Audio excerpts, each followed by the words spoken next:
Olá, mundo condominial. Armas de fogo, posse, porte, uso dentro de condomínio. Assunto polêmico, né? Eu sou Wesley Nunes. E eu me chamo Marcelo Santos. E para falar sobre esse assunto hoje, nós temos aqui um convidado extremamente especial, esse convidado. Vou deixar o Marcelo apresentar. Nós estamos aqui hoje com Flávio Paca. Flávio Tudo bem, Paca. Flávio? Seja bem-vindo. Muito obrigado. Eu não consigo descrever a quantidade de coisas que você tem de título e de qualificação para falar sobre esse assunto. Que diferente de muita gente que quando leva um convidado e fala que é especialista na área e não é, eu gostaria que você se apresentasse.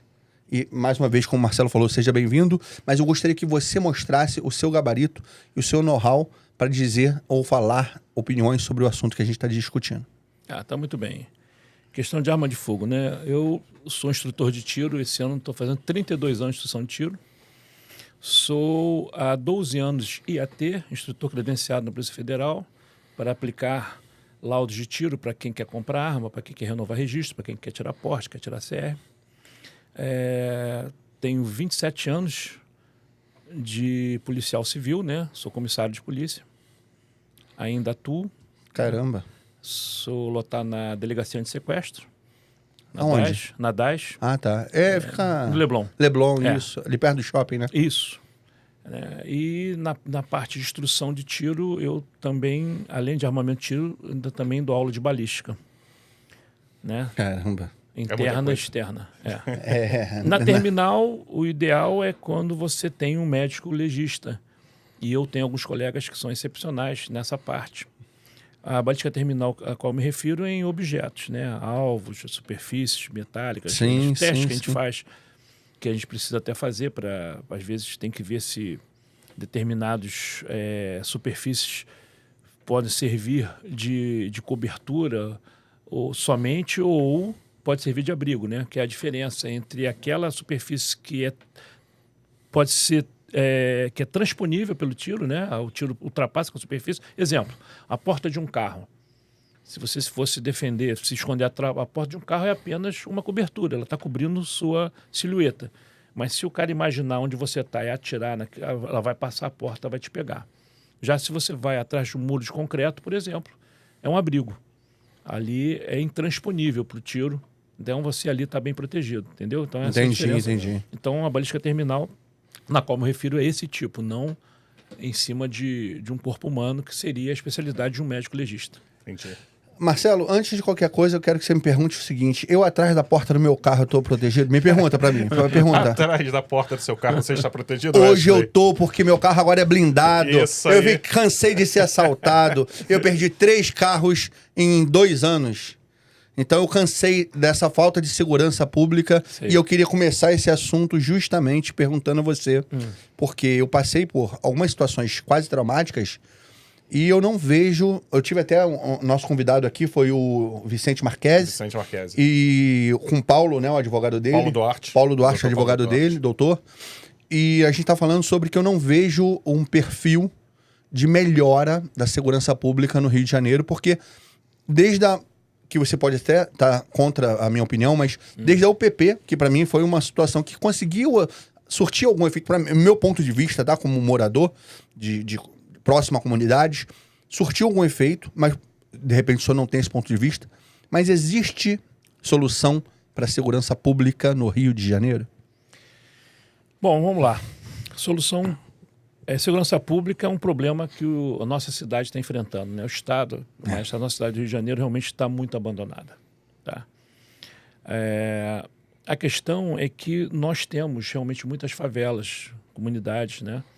Existem pontos que são pontos críticos. E, infelizmente, né, no que diz respeito ao trabalho da polícia, não fala a polícia enxuga gelo. Essa é uma grande verdade. Né? A gente trabalha. E dependendo do local que você já serviu, no meu caso, por exemplo, eu passei muitos anos na Core, então tinham operações semanais. E você fala assim, poxa, inclusive eu participei estava no primeiro Clanf, quando teve aquela invasão ao Morro do Alemão. Aquela retomada, sim, lembrar? sim, Vamos retomar territórios. E o pessoal correndo, pessoal de bem, né? Vítima da sociedade correndo. Exatamente. Aquilo ali foi uma infelizmente, a pessoa cede a uma opinião de uma pessoa não especializada. Uma pessoa que corre com um fuzil na mão, ele não está ali se entregando em nada, porque você imagina, de um helicóptero, você está num outro plano. O que eu entendo? Uma pessoa que quer se render num helicóptero, o cara joga o fuzil longe, deita no chão, abre as pernas e os braços. Isso. Então eu estou num outro plano, estou vendo a pessoa deitada, em pé já me confunde um pouco, mas se ela deita no chão e abre os braços e abre as pernas, você está ali rendido, né? tá certo? Não é isso que eles estavam fazendo. Na realidade, eles estavam mudando de posição para se reagrupar num outro ponto e encarar a polícia. E aí, nesse momento de deslocamento, é lícito que as forças públicas abram fogo. Mas aí é aquela história, né? Deixaram uma emissora filmar e rapidamente aquele pessoal dos direitos humanos, direito dos humanos, né? Aí começa a fazer pressão, infelizmente. Qual é o nome do direito? Direito dos manos. Aí na época, quem estava coordenando o negócio resolveu ceder a esse argumento, não permitindo mais que a polícia fizesse o trabalho dela, que é combater esse tipo de oponente, que na realidade não é um oponente só da polícia, é uma pessoa que é contra a sociedade. Sim. Uma pessoa que você acabou de falar que foi assaltado, né? Essa pessoa, ela usa violência contra você. Então, infelizmente... E você viu que depois que teve aquela ocupação do alemão, que foi em 2010, você vê, não tem tantos anos, são só 14 anos. Né? De lá para cá, todos os territórios que, teoricamente, nós estaríamos reconquistando, eu acho que nós perdemos em dobro. Sim. Porque... com aquela desculpa da pandemia, você sabe que o STF simplesmente proibiu operações em favela.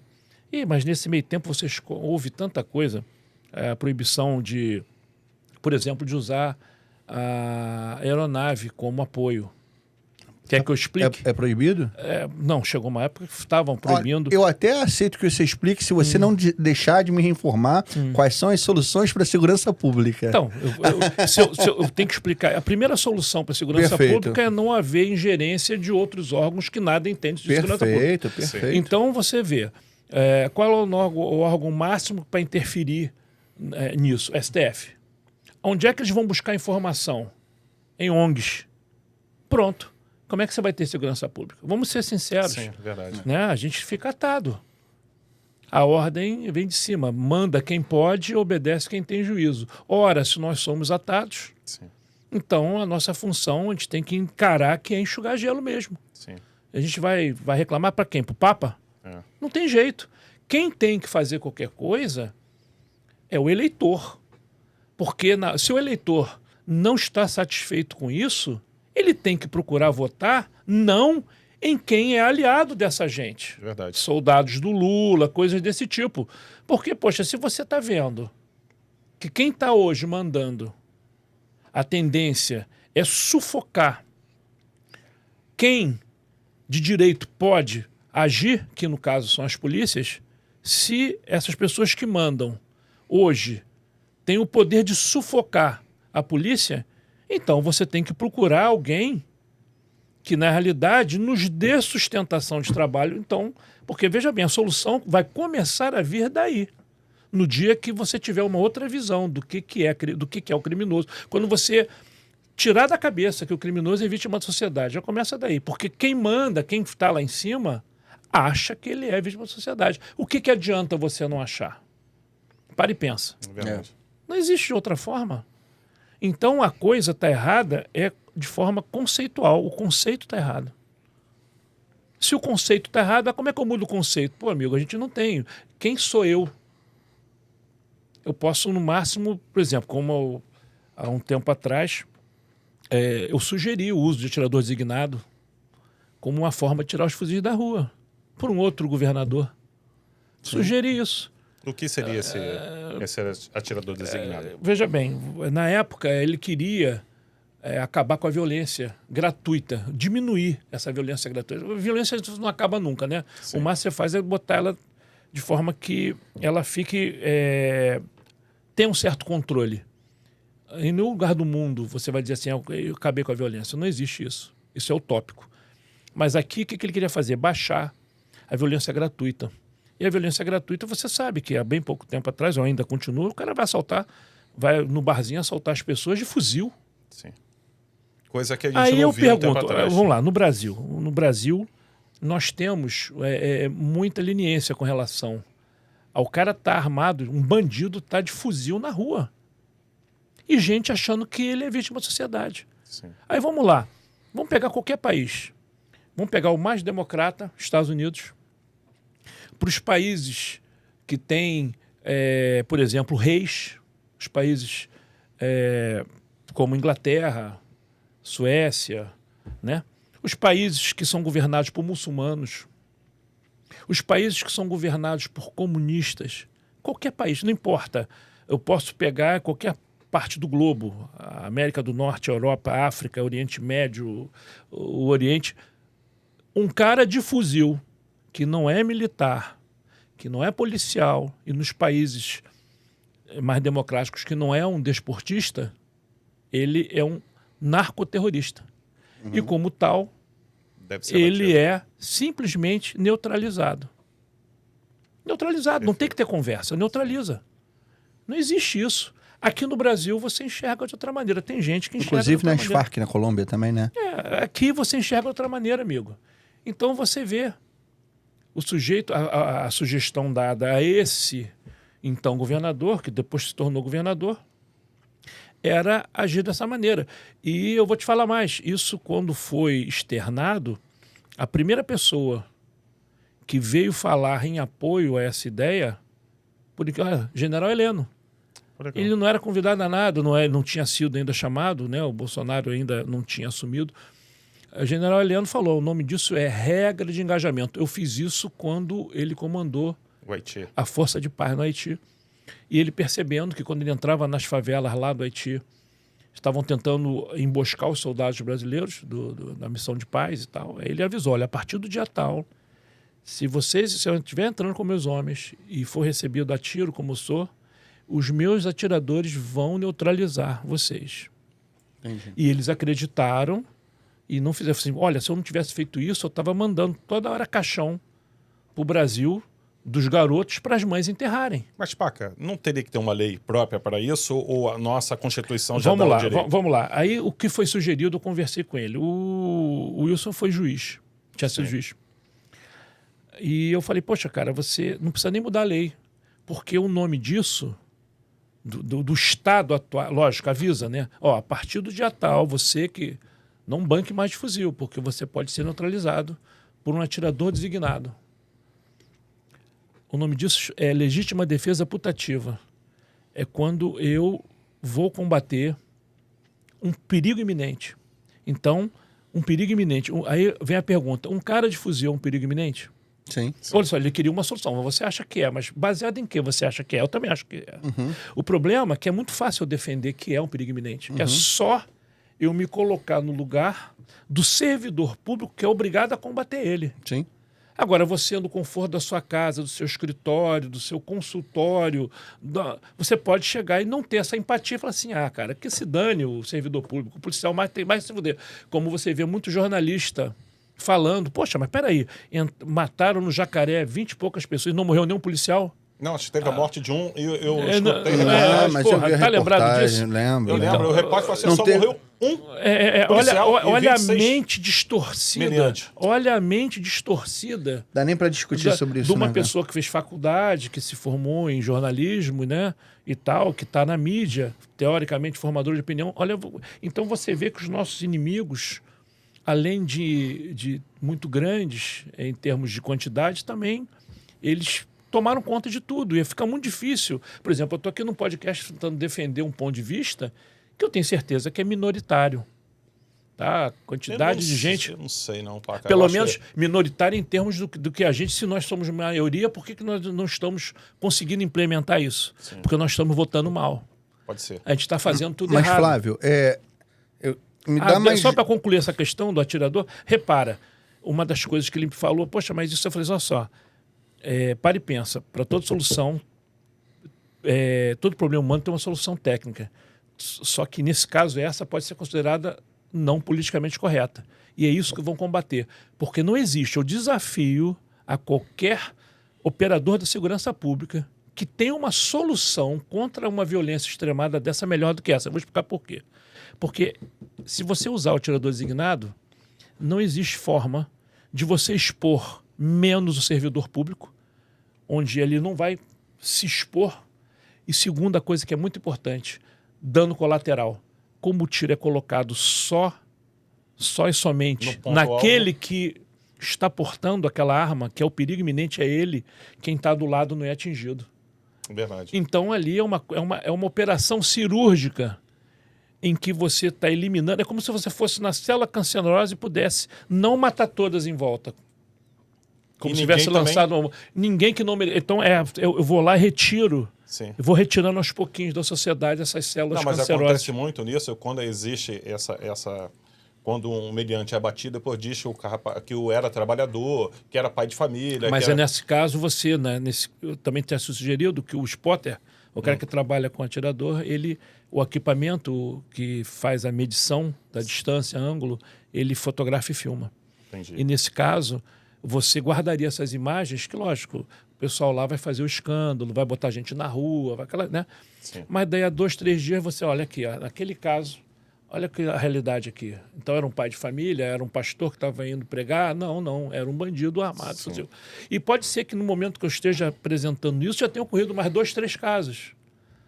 E aí, isso com o tempo, ou seja, não adianta esconder, porque os caras fazem isso, o Estado faz isso, mas filmando para quê? Para proteger, inclusive, o policial de uma acusação leviana do Ministério Público, dizendo assim, não, o cara foi lá e executou uma pessoa que não tinha nada a ver. Não. Está filmado e fotografado. Deixa eu só então continuar nesse mesmo tema. A gente estava falando até do Vicente Marquesi, né? Foi um amigo nosso que veio aqui para a gente falar sobre a violência em Jacarepaguá. E ele estava pedindo a presença da polícia ostensiva naquele local. Sim. Então, deixa eu te fazer uma pergunta. Você acha que a Guarda Municipal Armada seria uma das soluções para melhorar a violência, para diminuir a violência no Rio de Janeiro? A questão é a seguinte, o Rio de Janeiro é um estado que tem recuperação fiscal. Sim. Então, não é de hoje. Há muitos e muitos anos nós estamos trabalhando com um baixo efetivo, tanto na Polícia Civil quanto na Polícia Militar. Que, na teoria, são aquelas polícias, uma polícia ostensiva e outra polícia de investigação. Elas são as que têm a obrigação de dar combate a essa violência. Porém, o tempo, as coisas vão evoluindo, né?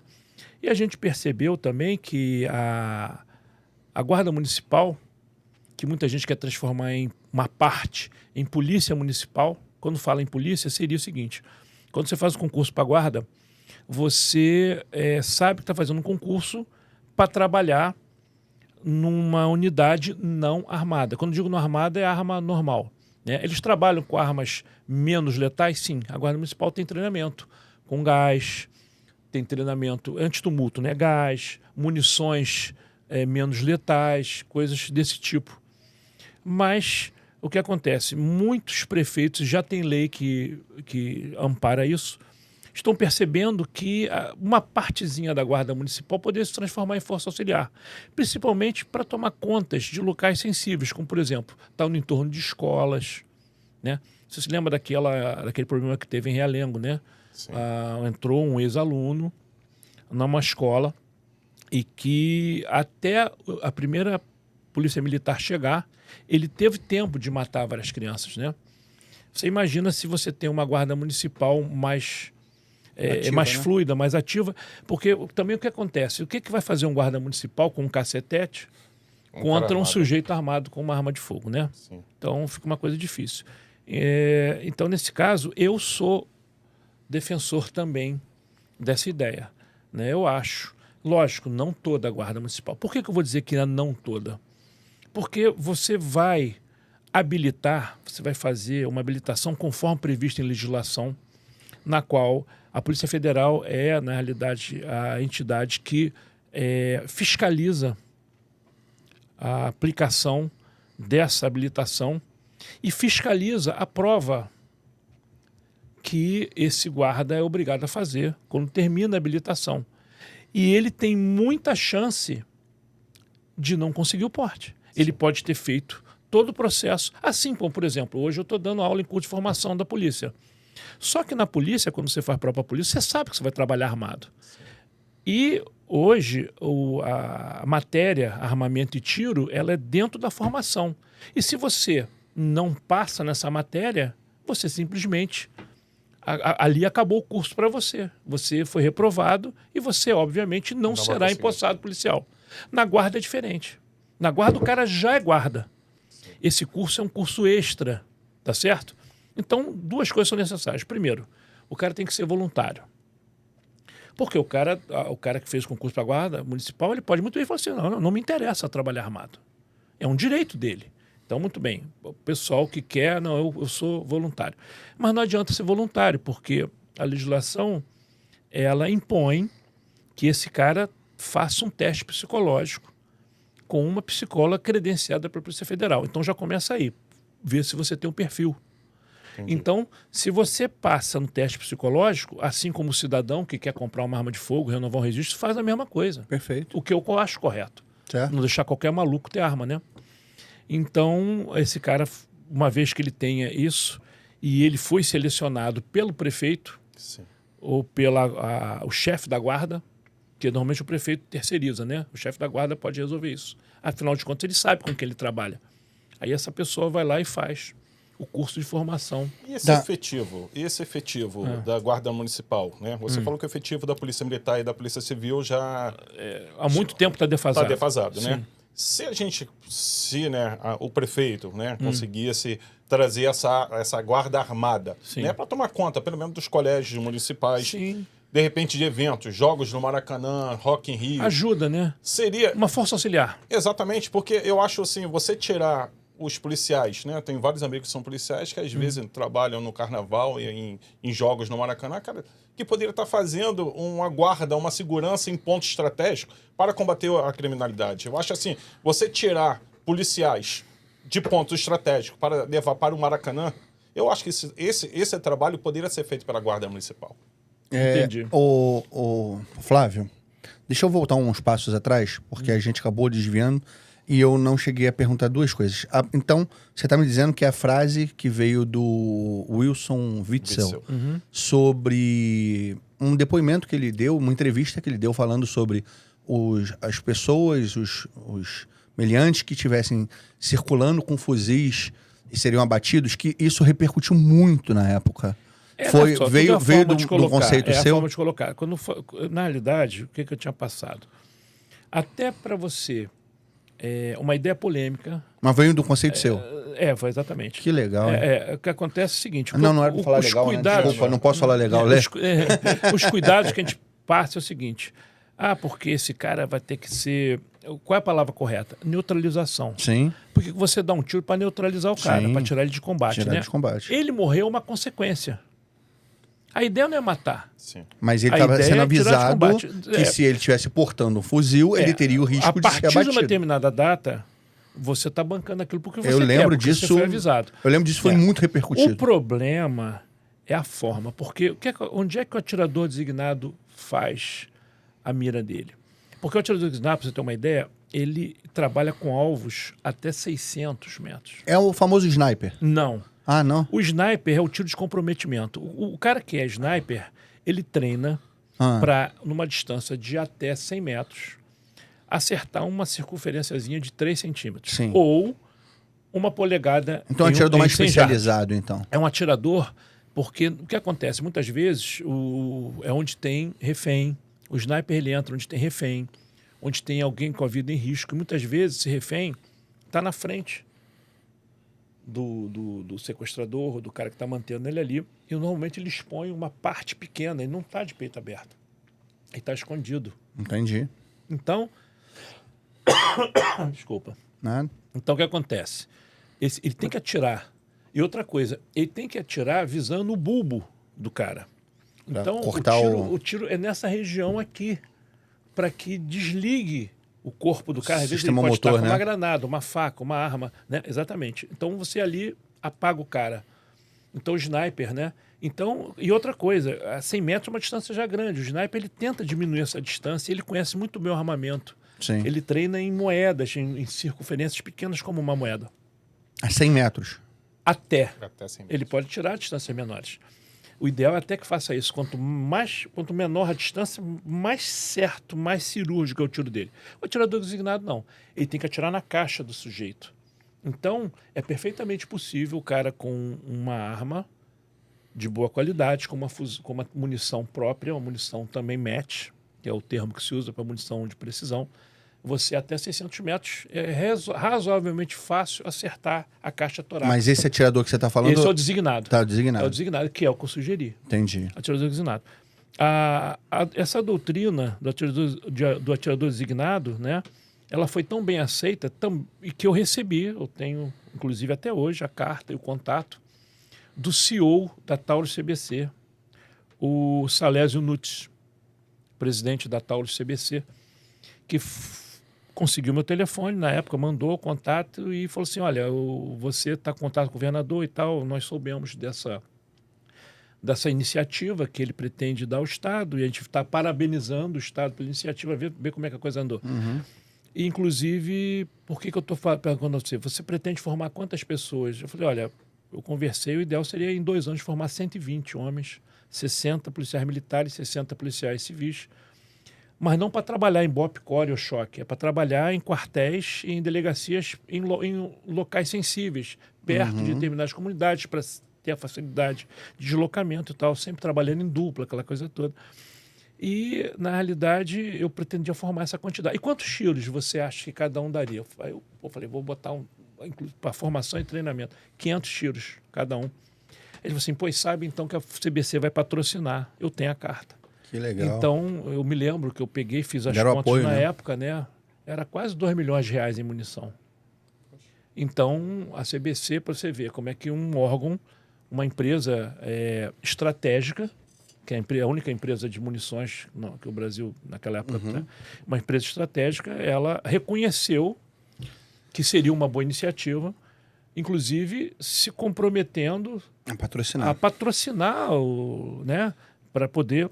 Antes de mudar de assunto, deixa eu te interromper. Eu acho que está óbvio para todo mundo de casa. Eu acho que está muito óbvio que eu vou perguntar agora, mas eu vou perguntar do mesmo jeito. Você, então, é a favor do porte e posse de arma? Sim. Deixa eu explicar agora em que condições. Marcelo, e você?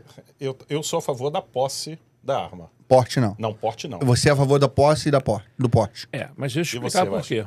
Eu? É. Eu posso me abster de... Não, eu vou me abster, não, vou responder.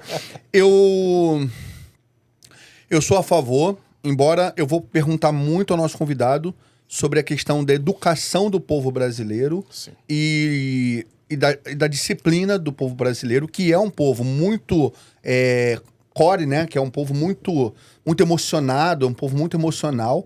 E eu quero ver os argumentos que ele vai ter para poder tirar essa minha cabeça de que eu acho que o brasileiro não está preparado para ser assim. Sim. Embora, se tiver preparado e se eu sentir isso, eu sou a favor. Por isso eu sou a favor mais então, da posse. Vamos lá. Vocês estão conversando com uma pessoa que tem 32 anos de experiência na instrução de tiro. Até por isso que você está aqui, porque... Então, nesse meio do caminho, em 2005, houve o referendo. Vocês devem se lembrar se você... ia ter ou não a questão da arma, era a favor ou não do armamento, né? A população do Brasil, com ampla maioria, apesar de todos os protestos, de toda a mídia contra, aquela coisa, o brasileiro pensou e falou assim, não, é um direito, ter arma é um direito, tá certo? O governo nunca respeitou isso, mas foi obrigado a implementar a lei do Estatuto de Armamento, né? Que eu chamo essa lei, ela tem de repente um nome errado. Por que eu vou explicar isso? Porque eu me lembro quando eu comprei minha primeira arma, foi em 1984, eu não tinha feito curso de nada, simplesmente me empolguei e fui na Mesbla e comprei uma arma que tinha sido lançada, uma tremenda pistola Taurus PT 57 AMF. Ela vinha com 2 carregadores de 15 tiros, calibre 7,65 ou 32 alto. Eu me lembro que, naquela época, o cara que tinha uma arma dessa, nem polícia praticamente tinha, então era a época do revólver, né?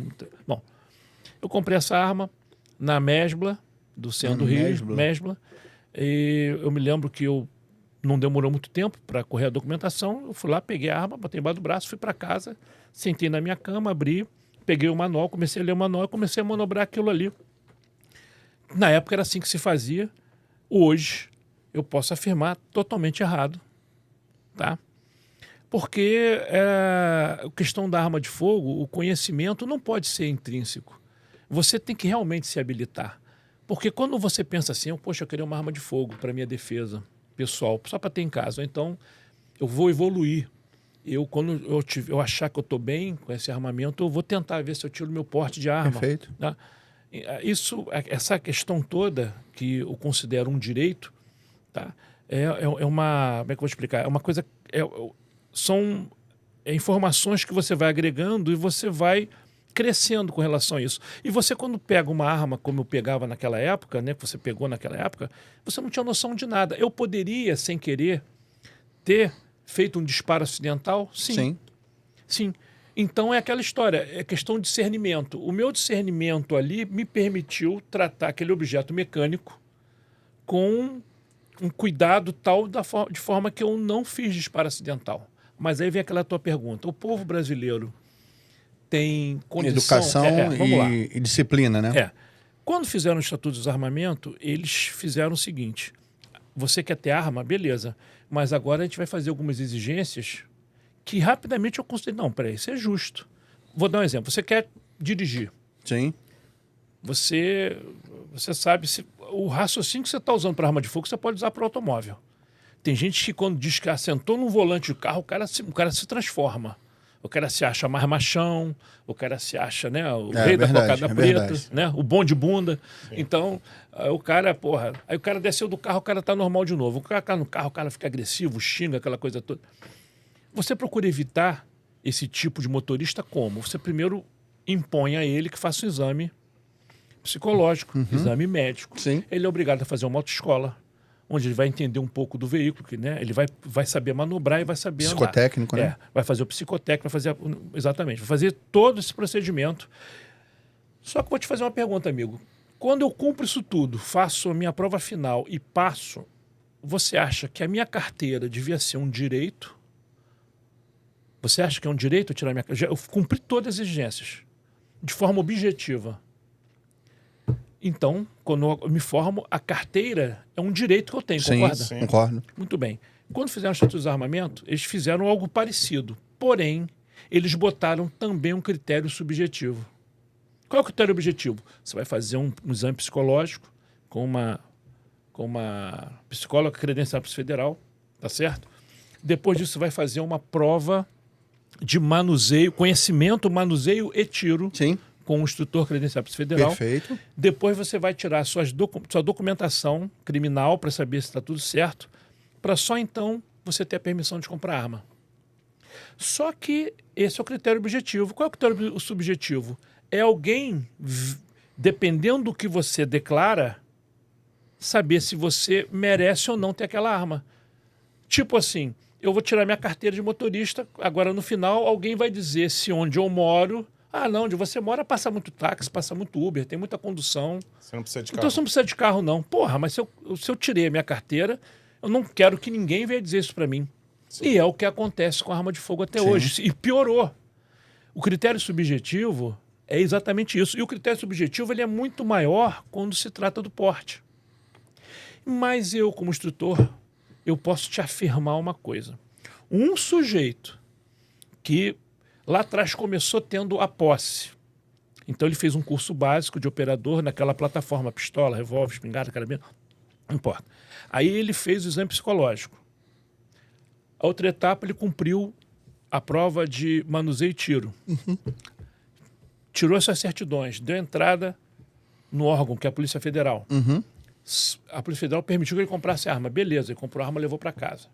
Nesse meio tempo... Porte, né? Não, posse. Nesse meio tempo, ele resolveu treinar com aquele equipamento. Agora, com mais clubes de tiro, ele teve mais acesso e tal. Ele resolveu, poxa, como é que é a prova para o porte? A prova do porte é muito difícil. A prova do porte, para você fazer e passar, você tem que ter 60% da pontuação máxima. Que você fala, vou te falar uma coisa, como instrutor, é difícil. Não é qualquer um que passa.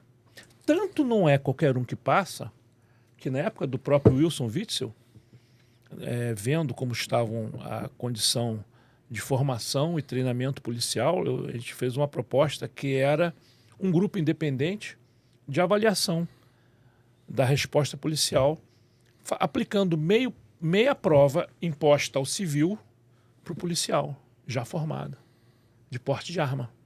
Entendi. Mas a ideia não ia ter nome, não era queimar o policial.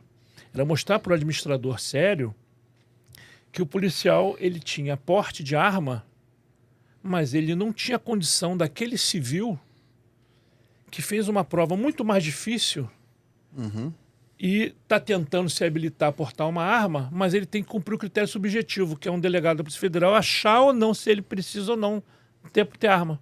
Enquanto o policial formado, mal e porcamente atinge aquela condição técnica. Entendi. Mas a ideia disso não era só essa. Era mostrar principalmente na justiça, levar isso para o Ministério Público. O Ministério Público acha que o policial é o bambambam do tiro. Super bem Você vê treinado. pelas perguntas. Poxa, por que você não atirou na mão? Por que você não atirou na perna? Excelência, não tem treino. Se você olhar o alvo que eu treino, é só o dorso. Não tem cabeça, não tem braço, não tem nada. Porque a ideia é você atirar para neutralizar o sujeito, não é matar, não. É fazer com que ele passe a não ser uma ameaça. E é assim que o cara que faz o porte de arma treina. É assim que todo mundo sério, que não é um assassino profissional, eu quero neutralizar o cara, não quero matar, não. Ele tem que desistir. Antes de entrar no fator de condomínio, que eu acho que está na hora da gente começar a associar nossa conversa a condomínio, eu queria uma pergunta objetiva, uma resposta objetiva sua em torno do uso da arma de fogo para melhora na segurança pública do Rio de Janeiro. O senhor acha que a liberação pelo porte adequado, pelo que o senhor me falou, eu passo a estar mais convencido, porque teria que ter um treinamento, uma prova, uma qualificação para que a pessoa tenha. Ainda assim, eu acho que o brasileiro, ele por ser um povo muito emocional, tem características quando ele bebe, muda. Então, teria que ter uma mudança também na legislação para esse tipo de violência com arma de fogo, nesse caso da pessoa encontrar-se bêbada, assim como existe falhas ainda na legislação de automóvel para quando a pessoa mata alguém embriagado também. Eu também sei que tem uma falha, uma lacuna aí. Mas o senhor acha que o aumento da quantidade de armas nas ruas, na mão de pessoas qualificadas e habilitadas, melhoraria a questão de segurança pública? Sem dúvida. Isso é uma parte que eu considero líquida e certa. Porque isso que você falou das pessoas que não têm, porque o cara bebe, porque o cara é isso, o cara é aquilo. Veja bem, quando você cria uma legislação, a legislação já existe. Sim. Para tudo, inclusive para isso. Tem? Claro que tem. Se você se altera, se você sai da condição normal, primeiro, quem tem porte de arma não pode beber. Que interessante. Então você não, se você tá vendo? você não pode dirigir. Tanto é que tem a lei seca. Sim, não, Então, dirigir tudo bem. Então, presta atenção. A arma eu achei muito interessante. Mesma coisa. Por exemplo, eu sou favorável a muitos outros controles de forma objetiva, como você falou. A questão da arma. O cara que compra uma arma de fogo e ele fez tudo certo em termos técnicos. Ele fez tudo certo em termos técnicos. Quando ele quis comprar, ele se habilitou na proporção de que lhe era exigido. Quando ele quis tirar o porte, ele também se habilitou numa condição mais técnica e conseguiu obter o porte. Porque o porte é assim. Para eu pedir, eu tenho que apresentar toda a documentação que eu estou apto em tudo. E eu posso ter isso negado. Entendi onde você quer chegar. Mas quando eu chego a pedir, é porque eu já cumpri tudo e está tudo 100%. É quando eu falo Estou me comprometendo que eu vou fazer aquilo dali. É quando eu falo que esse civil está mais bem treinado do que a maioria absoluta dos policiais. Perfeito. Pode acreditar no que eu estou falando. Perfeito. Agora, eu não tá livre de um idiota conseguir fazer isso. O idiota ele pode ter se habilitado muito bem, ele pode ter treinado, ele pode ter feito tudo certo, mas ele não deixou de ser idiota. Aí o que acontece?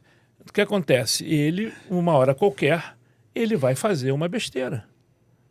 Mas ele não está fazendo a besteira porque ele tem arma, é porque ele é um idiota, Exatamente. independente de qualquer coisa. Ele Pode pode ser um fazer idiota idiotice lutador, no trânsito, pode ser um idiota motorista, tudo. idiota em qualquer lugar. Fazendo ali um médico, trabalho pode ser um idiota de um professor só falando merda pra turma.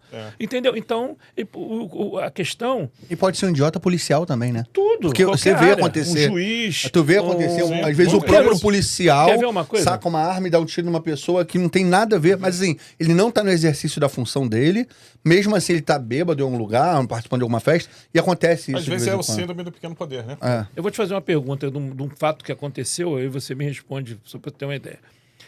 2 garotos saem do colégio e vão para casa. Eu estou falando isso com uma entrevista que vieram me perguntar na época. E quando chego em casa, aí um deles fala assim, poxa, deixa eu mostrar a você um negócio. Foi lá no armário do pai, pegou um revólver e trouxe para o colega. Esse é o revólver do meu pai. Abriu o tambor, tirou a munição. Mas eles resolveram fazer uma brincadeira. Eles pegavam uma munição, botavam no tambor, rodavam.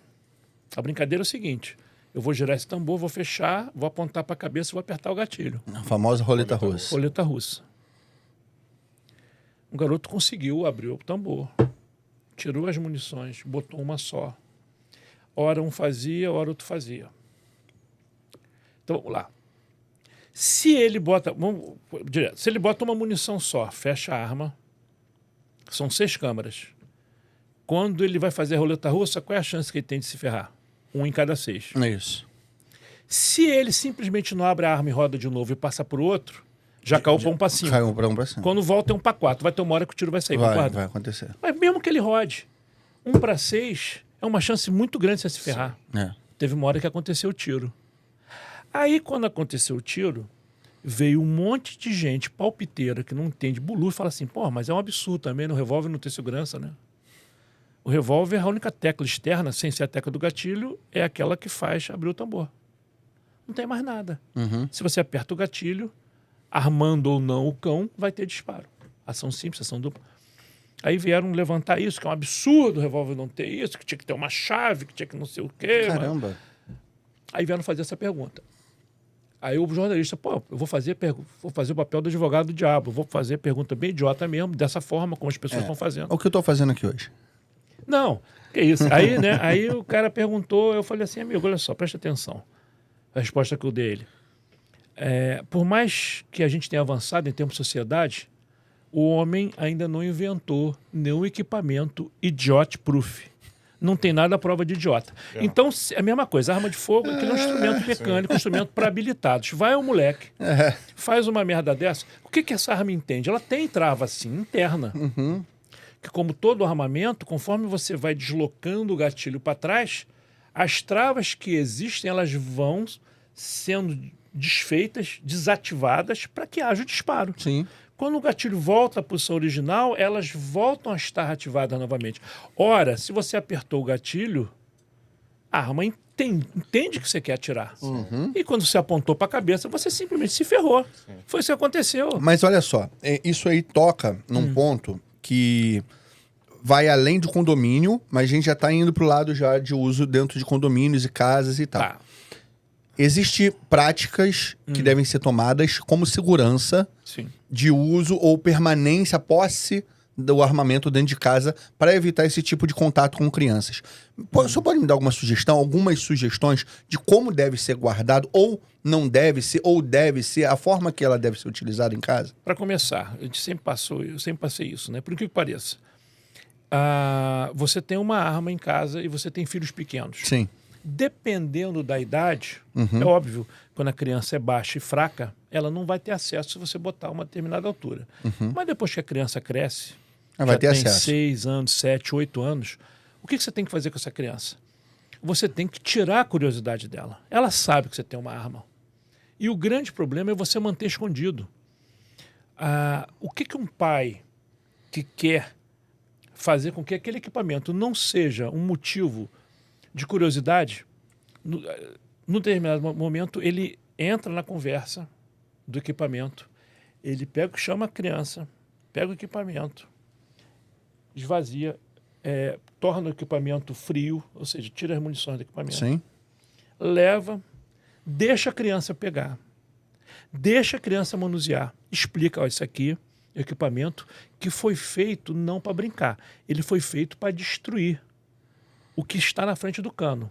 Pode ser uma fruta, pode ser um vaso, pode ser uma pessoa. Se ela atirar contra a sua barriga, pessoal, a sua barriga é mole. Esse tiro vai entrar e você pode até morrer. Então isso é um equipamento que não se brinca. E eu vou combinar uma coisa com você. Toda vez que você tiver curiosidade de mexer nesse equipamento, você vai falar comigo. Eu vou parar o que eu estou fazendo.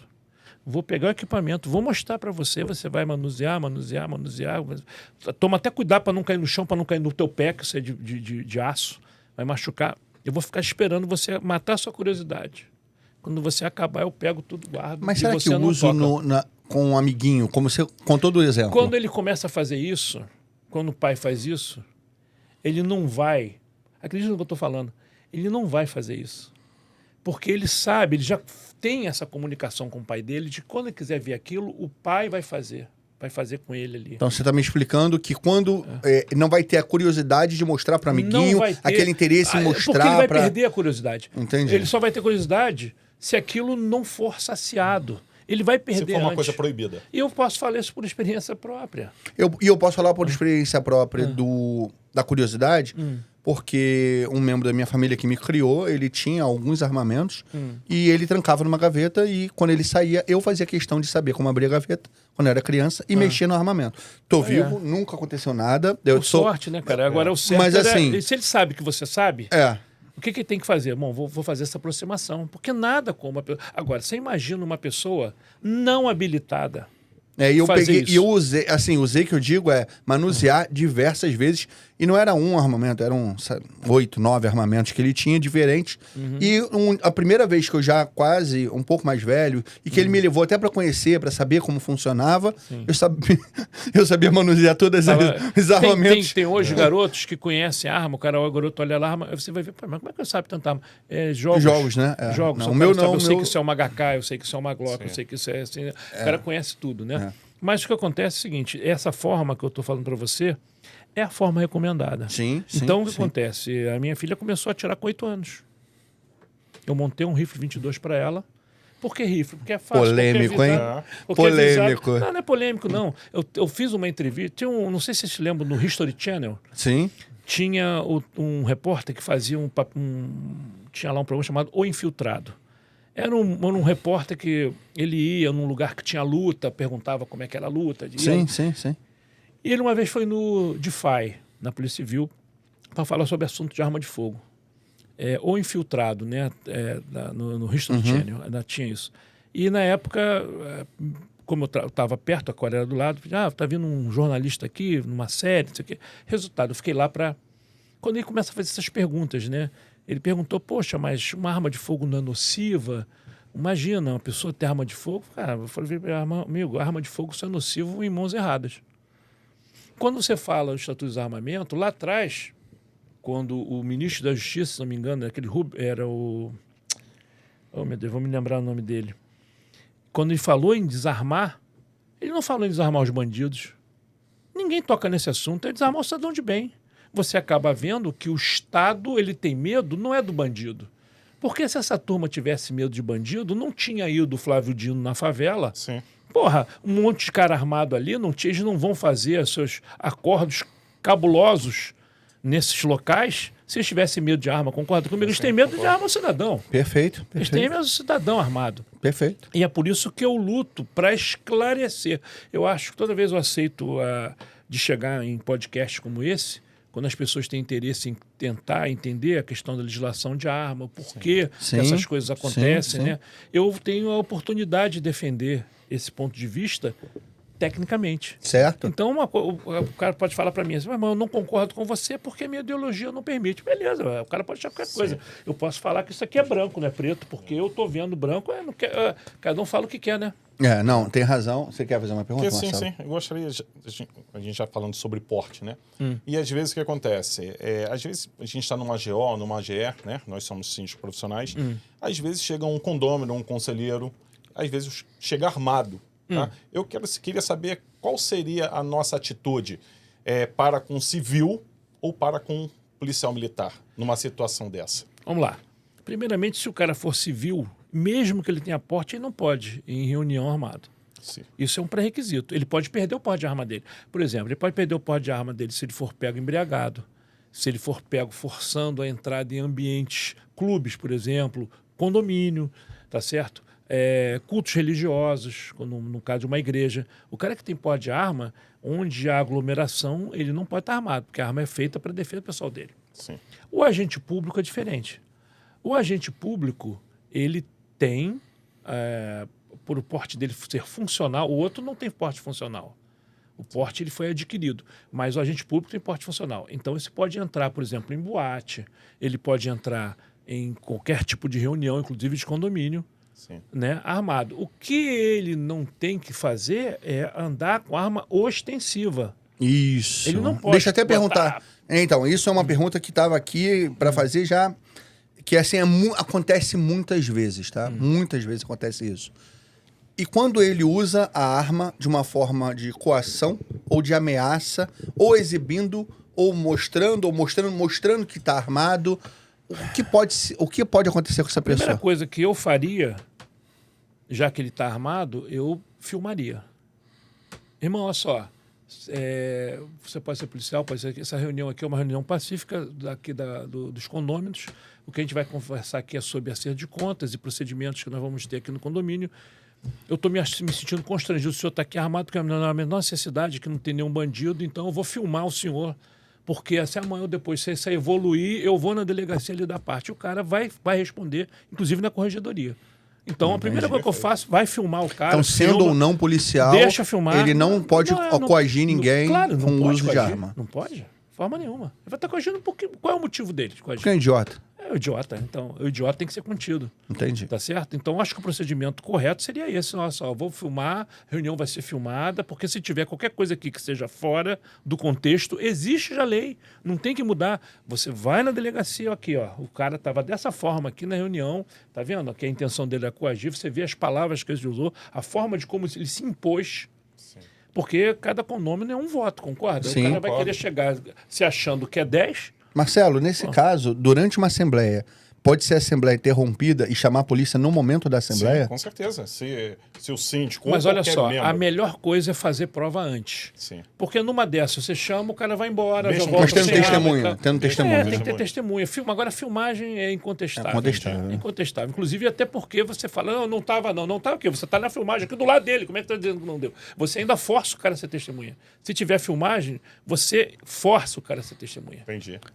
Para acesso a condomínio, se a pessoa quiser acessar um condomínio portando uma arma de fogo, o porteiro, ele tem direito a barrar essa pessoa ou ele tem direito a... Qual é o procedimento que um lá. porteiro tem que ter no momento que ele sente que uma pessoa está armada? Tem situações que a pessoa pode estar já oferecendo risco, né? Pode ser iminente a demonstração que a pessoa está utilizando aquela arma com uma ação, ou pode ser não. A pessoa pode estar só portando uma arma, mas o porteiro repara que ele está armado. Qual é a atitude do porteiro nesse caso? Então vamos lá. Vamos fazer aí um paralelo. Sim. Pode fazer um paralelo, tá? Você está tentando me dizer que o porteiro pode ter o tirocínio de repente, desconfiar. Tirocínio, não O cara tem ali o que é tirocínio? O cara olhou Percepção. e percebeu que o cara ele é suspeito. Sim. Então ele está armado, mas ele não parece ser uma pessoa, um cidadão, está indo fazer uma visita. Se é o cara do prédio, ele conhece, mas se é um cara que está chegando, de repente ele está indo atrás de uma unidade, é lógico que ele vai se apresentar, mas peraí, que estranho, cara, eu estou achando que o cara está armado, eu estou vendo um volume aqui e tal. Não é função do síndico fazer isso. O porteiro. Não é função do porteiro fazer isso. Porque o cara, ele pode estar armado, ele pode ter porte, ele pode ser policial, aquela coisa toda. E eu vou explicar até porque... Agora, o cara desconfiou pelo aspecto do cara que ele tem mais chance de estar ali no condomínio para assaltar do que para fazer uma visita, aí ele pode fazer a atuação de várias formas. Eu não sei se nesse condomínio teria o botão de pânico para ele acionar um outro morador ou então acionar o síndico, para o síndico dar um apoio a ele. Então, pela postura dele, o porteiro identifica se ele é uma ameaça ou não imediatamente. Agora, vou te falar uma coisa, rapaz. Se o policial, hoje em dia está assim, se o policial hoje não pode mais abordar por mera desconfiança, porque isso está É agora nos mesmo? tribunais, porque o que acontece? Você alegava racismo. O cara mais ou menos vestido, então o cara era de cor. É. Aí o policial, meu irmão, aí, encosta aí na parede, levanta a blusa. Esse negócio, se você não tiver uma fundada suspeita, você pode responder por abuso de autoridade. Isso Então, o policial. então o você policial imagina não o pode mais porteiro. abordar Não, assim por não. percepção, Ou por seja, avaliação. É aquilo que eu falo. Tudo é uma questão de postura, tudo é uma questão de ideologia política aplicada naquele momento. Sim. Se você escolhe como seus representantes, né, no Congresso, nos cargos eletivos, se você escolhe gente que pensa dessa maneira, então você tem que se sujeitar a isso. Você tinha, agora, no passado recente, um presidente que falava que para você não se ferrar, bastava você não roubar, não estuprar, não matar, que você não acabava preso. Sim. Hoje esse presidente, o atual, não pensa assim. Sim. Pensa que o cara tem que ter boa vida, que o cara tem que ter uma audiência de custódia para a rua. Ontem, se não me engano, mataram um delegado de polícia. Foi. Já morto por um cara que já tinha sido 4 vezes pelo mesmo crime. Assalto à mão armada. O cara saiu em audiência. Aí eu te pergunto, poxa, se mataram um delegado, imagina um cidadão comum. Quantos crimes ele cometeu contra cidadão comum também? Porra, né? não. Como vítima do cidadão comum, você fala assim, poxa, se o policial, ele que, entre aspas, tem um preparo, é vítima, imagina uma pessoa comum. Então, rapaz, tudo é uma questão de postura. Na questão da segurança pública, se você não mudar o conceito, porque aquilo que você falou, né? Num condomínio é uma mistura, mas é um microcosmos de uma sociedade. Sim. Então, vamos lá.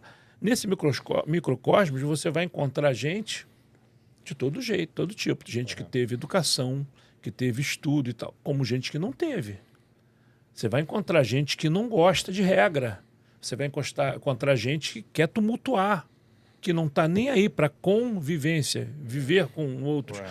Então, aí olha a função do síndico, deve ficar realmente muito prejudicada, porque se você é aquele sujeito que vou votar no Marcelo para ser o síndico, porque eu acho que o Marcelo é um cara íntegro, ele vai tomar conta das nossas contas, mas no fundo não é isso só que eu quero. Sim. Eu quero que ele seja o meu peito de aço. Sim, sim. Deu merda no condomínio, eu vou chamar ele. Pô, Marcelo, vai lá resolver. A porrada tá estancando lá. Pô, mas peraí, porra.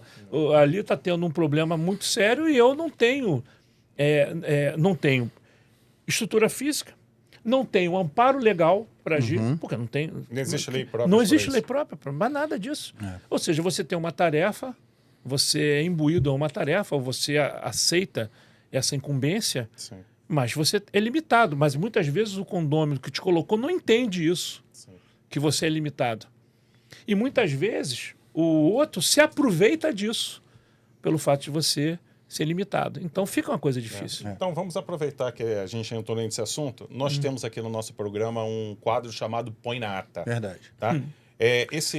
Normalmente, nesse quadro, a gente pega perguntas de pessoas que moram em condomínio, seja síndico, condôminos, e vai aparecer aqui na tela e você vai responder a pergunta. Hoje, quem mandou pra gente essa pergunta foi um condômino chamado Matheus. Tá. Se não me engano, acho que é Matheus Silva. E ele vai te perguntar e depois você vai responder. Vai lá. Olá, eu gostaria de fazer um questionamento pro convidado da entrevista sobre o seguinte: como condômino, eu sempre fiz questão de seguir as regras de boa convivência e segurança do condomínio que eu moro, porque eu sempre pensei que elas estão aqui para isso mesmo, né? Para garantir justamente isso, a boa convivência e a segurança. Só que sempre tem aqueles vizinhos que não as seguem. Sempre estão colocando aparelho de som alto em horários que não condizem com a boa convivência, crianças, ferramentas elétricas em horários desconfortáveis, não controlam bem os seus bichinhos de estimação, não respeitam as vagas delimitadas para cada apartamento. E eu gostaria de saber justamente o seguinte: se existem normas, leis ou algum tipo de texto normativo que proteja os síndicos em casos de brigas, porque eu já vi muitos casos de violência verbal e física contra síndicos justamente na hora de intervir. Existe algo a esse respeito? Matheus, obrigado pela pergunta aí, a pessoa que se dispôs a compartilhar com a gente sua Interessante a experiência, pergunta, né? Então, o que acontece é o seguinte, realmente, em condomínios é muito comum você ter uma quantidade, um percentual, que ainda bem que na maioria dos condomínios esse percentual não é tão grande assim, mas incomoda, das pessoas que realmente não respeitam horário, não respeitam posturas, convenção, não postura nada, não é nada. Mais uma vez, o condomínio é um microcosmos da nossa sociedade. Nós estamos vendo aí muitas coisas sendo degringoladas, né? A questão do ataque, muitas vezes feitos às famílias, às nossas liberdades, à nossa crença, né? Isso tudo acaba se refletindo no tipo de gente que vai acabar parando num local ou outro. Todo mundo tem que morar. Então você imagina uma pessoa que, digamos assim, não teve uma formação normal, que a gente considere normal, ortodoxa, e essas pessoas vão parar no condomínio e elas vão tentar impor o seu modus operandi, a sua forma de viver. Uhum. E, infelizmente, isso vai contra a convenção, porque a convenção ela é feita para que haja uma harmonia na convivência. E essas pessoas estão lá, não aceitam isso de jeito nenhum e não conseguem, digamos assim, ficar na delas, né? Elas têm que impor a sua vontade, têm que impor, porque muitas vezes, veja bem, é que eu normalmente falo, por exemplo, se eu não gosto de uma determinada coisa, eu não gosto de armas. Legal. O que eu tenho que fazer? Eu simplesmente não vou, eu não quero para mim, digamos assim, usar desse meu direito de ter arma de fogo. Só que tem gente que não gosta e fala assim, eu não quero ter, mas não quero que você tenha. Sim. É um pensamento meio esquerdista, vamos ser sinceros. Então, a esquerda é assim. Então, quando ela não gosta de uma determinada coisa, por exemplo, você está vendo agora a força grande de tirar a palavra mãe. Sim. É uma imposição de uma ideologia, tá? Olha só, me desculpa, mas que culpa você tem de uma pessoa que veio de uma família desestruturada? Que culpa você tem? Por que você vai pagar por isso? A pessoa que vem de uma família desestruturada, o que ela tinha que fazer? Poxa vida, agora a bola está comigo. Se eu vim de uma família fodida, eu agora quero me tornar alguém melhor. A ideia é andar para frente, é crescer. Sim. Mas você nota que determinados pensamentos, que determinadas condutas e ideologias não gostam do crescimento, não gostam da meritocracia. Elas preferem te trazer para baixo do que elas subirem. Sim. A ponto de você chamar um pichador de parede de artista, tentando comparar com aquele cara, o tal do Cobra, aquele que fez aqueles murais magníficos no Caminho Olímpico, que está em todo mundo fazendo aquelas artes gigantescas. Aquilo é um artista. Sim. Um pichador é um merda, que não sabe fazer porcaria nenhuma, ainda vai sujar o que é dos outros. Mas há quem considere ele um artista. Então, essa arte de rua, né? Esse nivelamento por baixo que está levando a nossa sociedade a ficar cada vez mais doente. E, infelizmente, a gente é obrigado a ter como companhia, né? Eu vou dar um exemplo que eu vivi, porque como policial, quando eu comecei a carreira, muitas vezes você é chamado para ser segurança, né? É jogador de futebol que vai se deslocar, é um artista, né? Aí você vai nesse lugar na Barra da Tijuca, né? Condomínios caríssimos. E você vê que o público de um condomínio desses de casas na Barra da Tijuca fica pé da vida quando chega um jogador de futebol. Porque o cara é empresário, o cara é isso, o cara respeita. Então chega um jogador de futebol e resolve fazer pagode, Porque o cara veio da favela, mas saiu da favela, mas a favela não saiu dele. Aí ele leva uma turma lá para fazer barulho, tomar cerveja, faz um tumulto da porra, o nego fuma maconha.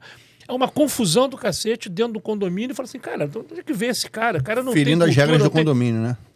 Aí você para e pensa assim, poxa, eu até agora, não é que eu seja a favor, mas eu até entendo determinado clube, por exemplo, Country Club. Você pode ser rico, mas você chega lá com a tua ficha, não ser negado. Por quê? Porque você não tem berço, meu amigo. Sim. Você não tem berço. Deixa eu fazer uma pergunta, Paca, nesse sentido. Você É uma falou demonstração. sobre... É um comportamento, um pouco. É um pensamento elitista, Sim. mas é um pensamento que, se for aplicado de forma correta, ele tende a filtrar o uso dos espaços Mas de então acordo você vai com dizer que é pessoas. elitista também, o cara chegar e falar assim, eu não quero bagunça condomínio. Não, mas você está sendo elitista. Não, não pode. Aqui Mas eu aí posso fazer fere as negócio. regras do condomínio. Mas é lógico, mas tudo tem um Fere grau. as regras também do clube, né, Você que tem você tá falando. graus, né? Isso aí seria o extremo do elitismo, mas você também não pode viver na parte mais baixa, que é a bagunça geral. É porque eu tenho um pouco de receio de polarização nesse aspecto, porque, por exemplo, eu sou um morador de um bairro que não é um bairro elitista, é um bairro Campo Grande, Sim. e muitas das vezes... Bairro normal. É um bairro normal. E será que esse tipo de comportamento não vai cada vez ficar mais superior e mais filtrante ao ponto de eu, por exemplo, não conseguir frequentar um country club da vida, porque eu não nasci em berço de ouro? Não é isso E às não. vezes eu tenho Eu dei um competência, exemplo. eu tenho educação, eu tenho qualidade para ser, mas não vou ser por causa de estão me Mas presta discriminando atenção, de alguma forma? Isso é uma discriminação. Sim. Agora, você exigir que alguém cumpra as regras... Não, aí não é. Não é. Aí é Isso que eu tô obrigação. dizendo. Uma coisa é o extremismo. É, isso. Mas por que existe o extremismo? Porque o outro lado está pesando demais. Sim, Vou dar um sim. exemplo. Essa história da mãe é um absurdo. Porra, é um absurdo. É absurdo. Mas tem gente que acha que não. É. É aquilo que eu pergunto, que culpa você tem, meu amigo? Se a sua família é normal, nem uma família perfeita. Às vezes tem briga, né? Você Começou com mãe e pai, depois mas- virou, pode mas ter pai e duas mãe- mães, mas depois peraí. dois pais. Agora não pode ter mãe, daqui a pouco não vai poder ter pai. Poxa, você querer negar o óbvio? É. Que, poxa, se você não nasceu de um casal homem e mulher, porra, você nasceu como? Você é filho de chocadeira? Sim. Né? Não existe isso. Então, é esse tipo de coisa que vai levando a um deterioramento social que, no final das contas, vai se refletir nisso aí. Isso. Então, vamos voltar para o mundo condominial. Você falou exatamente sobre drogas, né? Às vezes Sim. vai convidados, maconha. E às vezes em condomínio nosso, que às vezes a pessoa liga, tem um cheiro de maconha que está vindo do apartamento aqui do lado. Sim. Alguns deles que a gente até desconfia que existe até venda, tem até o tráfico, né, de drogas dentro de condomínio ou outras ilicitudes. Estou falando de droga, mas tem outras coisas também que pode ocorrer. Aí você vê a situação do síndico, né? É um cargo eletivo, né? Que a gente tem que defender a maioria, só que também coloca a nossa vida em risco. Né? A partir do momento que a gente, por ser cobrado, avisa, tem uma pessoa que está acontecendo isso e isso, acaba a gente sendo obrigado a fazer uma denúncia. Sim. Né? A gente já falou em outros episódios aqui que não existe leis próprias, né? Eu acho que foi até isso que o Matheus perguntou, leis próprias para defender o síndico. Porque, na verdade, a gente fica numa situação com um alvo, né? Que os condôminos eles querem tirar um problema e querem jogar esse problema para cima do síndico, a gente acaba se tornando um alvo para as outras pessoas que praticam Você está exposto. as ilicitudes. Então, a gente fica exposto. Já falei alguns episódios aqui, é exatamente isso, porque a gente não tem lei, tanto na esfera federal, estadual e municipal, que pessoas que façam lei para proteger o síndico profissional ou o síndico condômino. Então, assim, eu acho que o Matheus quis fazer essa pergunta. Exatamente isso. De que tenham leis que façam que, de repente, um disque denúncia, ter algum ramal direto do condomínio que o próprio condomínio possa fazer. Para quem ele vai ligar, ele acaba ligando para o síndico Perfeito. tendo a parte de proteger os outros condôminos. Assim, fica muito pesado para a gente. A questão é a seguinte, o síndico realmente, a questão da responsabilidade do síndico, né? Existe lei sim, mas é lei que te onera. Sim. O síndico é responsável por muitas coisas que acontecem dentro do condomínio e tem a obrigação de agir em várias coisas. Exemplo, briga de marido e mulher, acidentes. Maus tratos animais. Maus tratos animais. Ou seja, é só ônus, né? A questão é a seguinte, a questão da proteção do síndico.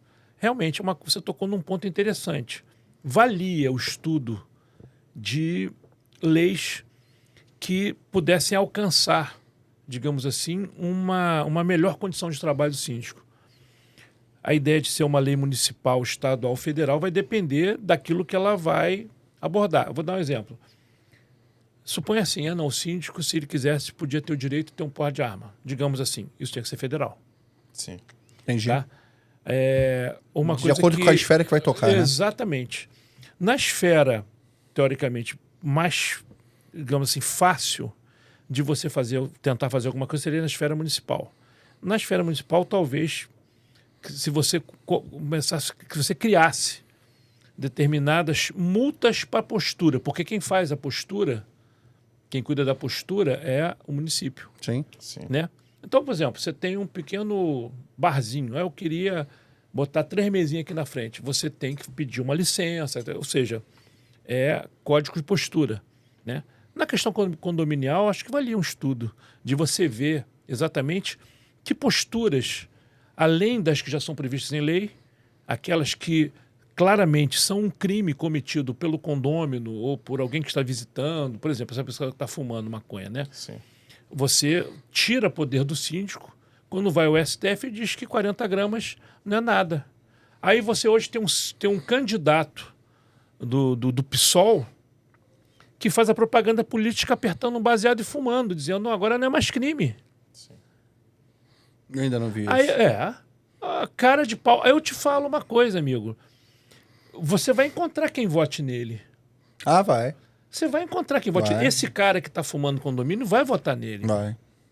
Porque ele é a favor de fazer o que ele quiser. Tocando nesse assunto sobre o que pode, o que não pode, como deve, o que não deve, entra duas perguntas que são conectadas. A primeira é perguntando a você sobre uma pessoa entrou num condomínio, o porteiro, o zelador, nem ninguém tem autonomia ou conhecimento técnico para fazer guarda de nenhum tipo de armamento de fogo, né? Não pode. Não deve e não pode. Tem que ter livro, registrado direitinho. Tem que ter um local... E a pessoa tem que ter habilidade, tem que ter habilitação. Então, o porteiro ele não pode exigir que entregue arma de fogo para ele como cautela, não, né? Tá. E nesse caso, quais são as dinâmicas ou práticas dentro de condomínio que poderia trazer mais segurança para o morador? Olha só, nesse tem ponto... modelos de segurança, tem coisas, tipos de aplicação que podem ser instalados? É aquilo que lá no início a gente chegou a comentar. Primeira coisa, a segurança, a questão do acesso à portaria, à entrada. Se o porteiro franqueou a entrada a pedido de um morador, o cara já botou o pé lá dentro, já está mais difícil que ele... Né? Existem tipos de portaria que a pessoa passa pelo corredor, porém o acesso ao porteiro é difícil, até com vidro blindado, como tem em lotérica. Sim. Você até passa para o porteiro, você pode falar com o porteiro, normalmente ele vai te ver de pé, mas tem um vidro blindado ali. Então qualquer coisa que você tenha, qualquer alteração que exista ali, ele ali tem telefone, tem botão de pânico, ele pode fazer, fora que isso tudo está sendo filmado.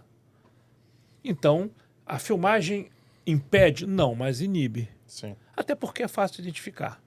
O cara, se entrar com todo fechado e tal, o porteiro já não abre nem a porta para ele. Pô, não está se identificando. Eu posso obrigar, mesmo eu gosto para entrar aqui, tem que tirar o boné. Exemplo. Tem que tirar o óculos escuro e tirar o boné. Como é que é a portaria? Sim. Você chega, posso tirar uma foto aqui? Tem que tirar uma foto, se identifica, avisa, não tem ninguém lá, então não pode entrar. Sem ter ninguém, não pode subir. Então, existem procedimentos que você pode fazer para isso. Agora, o que você não pode, o que você não quer para o síndico, em termos de superexposição, você também não tem que querer para o cara que está na portaria, o chefe da portaria.